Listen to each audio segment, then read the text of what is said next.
CARICOM countries, including Jamaica, may have to reassess their import duties in response to the potential dumping of fuel-powered automobiles in the region as the world shifts to more electric vehicles, also known as EVs.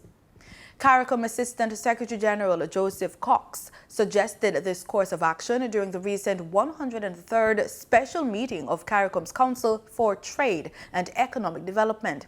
He said it was noteworthy that 67.5 million gas engine passenger vehicles were sold worldwide last year, which was 15 times the number of EVs. This was based on information from the British research firm LMC Automotive. However, the company added that EV sales were on pace to reach 46.98 million in 2033, or 20% more than gasoline cars. The move comes as policymakers worldwide tighten restrictions on vehicle emissions to promote a shift to EVs.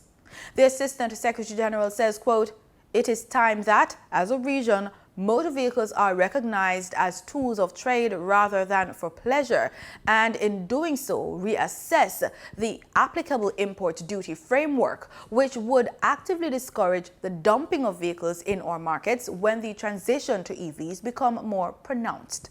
End quote.